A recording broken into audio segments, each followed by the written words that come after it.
রামেশ্বর মন্দির পরিদর্শনে গিয়ে মন্ত্রী অমিয় কিস্কু যা দেখলেন তা লেখার থেকে ছবিতে দেখে নেওয়াই ভালো। খরচা করে বেমতলব নামলো ধস, এখানে ওরা করলো নিচেই নিচে কালের পরে সেখানে করে দিল। এইখানে মাল মিটলেও তুলে আনতে অসুবিধা, এইখানে করলো না, তখন দিয়ে গিয়ে ওইখানটায় এই গাছগুলো শুধু তৃণমূল আমলে খরচ করা কোটি কোটি টাকা কার্যত ঝোপঝাড়ে পর্যবসিত হয়েছে। পঞ্চায়েত সমিতির গেস্ট হাউসটি দৃশ্যত পোড়োবাড়ির রূপ নিয়েছে।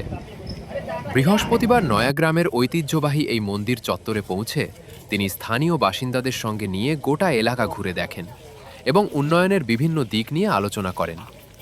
স্থানীয়দের দাবি রামেশ্বরের পুরনো ঐতিহ্য ফিরিয়ে আনতে হবে এবং মন্দিরের সংস্কার হবে, যেন অনেক আমাদের খোদাই করা পাথর আছে সেগুলোকে যাতে পর্যটন যারা বিভিন্ন ধরনের শিল্পী আছেন ওনাদেরকে দিয়ে সেটা আরও কী ধরনের নতুনভাবে সাজানো যায় সেই হিসাবে আমরা মন্ত্রীকে প্রপোজাল দিলাম। এই বিষয়ে অনেক কিছু বলা, যাতে পর্যটন কেন্দ্র গড়ে ওঠে, কেন আমাদের কাছে তপোবন আছে, বহু মানুষ আসেন তপোবনও যান। তো এখানে যদি আমাদের পর্যটন কেন্দ্র গড়ে ওঠে তাহলে আমাদের জায়গা ডেভেলপ হবে। বিশাল একটা পুকুর আছে, ওটা সংস্কার করলে ওখানে বোটিং সিস্টেম করা যাবে এবং যেটা ধস নেমে যাচ্ছে সেটাও পর্যটকদের আকর্ষণ বাড়াতে ভবিষ্যতে মন্দিরের পাশের জলাশয়ে বোটিংয়ের ব্যবস্থা চালুর সম্ভাবনাও খতিয়ে দিয়ে দেখা হয়।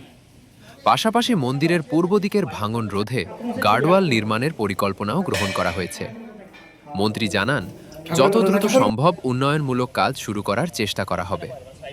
পরিদর্শন শেষে মন্ত্রী অমিয় কিস্কু বলেন, ঝাড়গ্রামের পর্যটন মানচিত্রে 1 বা 2 নম্বরে উঠে আসতে পারে রামেশ্বর।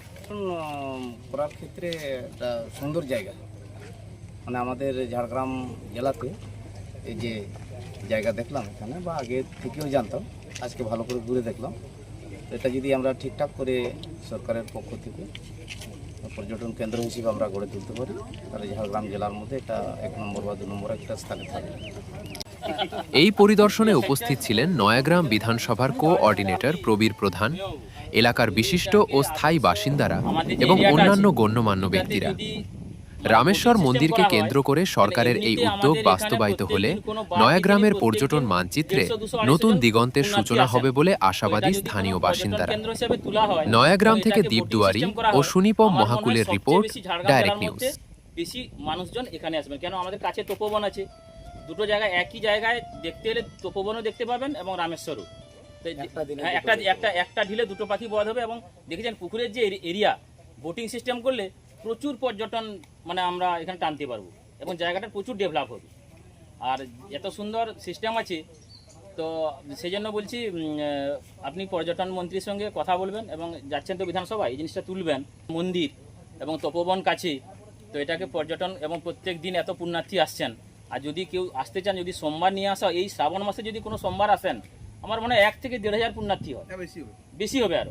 আর রামেশ্বর মেলার সময় তো একদিনে 4 লাখ 5 লাখ লোক যাতায়াত করে, পয়সার ফেরতের বীজ থাকে, পয়সা নিতে পারে না। গ্রীষ্মকালে কতটা জল কমে, এটা সংস্কার করতে হবে। এটা সংস্কার করলে এরকম হতে, এত বড় পুকুর, বোটিংটা এত সুন্দর হবে। স্যার এখানেও একটা আছে, এর অপোজিটে, এই যে গেস্ট হাউসের অপোজিটে ওইখানেও একটা সেখানেও একটা আছে, আবার এই সামনে একটা পার্ক আছে, যেটা বললাম আপনাকে, গাড়িতে চাপতে 50 লক্ষ টাকার পার্ক, এখানে বাঘের বাসা, ভূতের বাসা, কিছু নেই।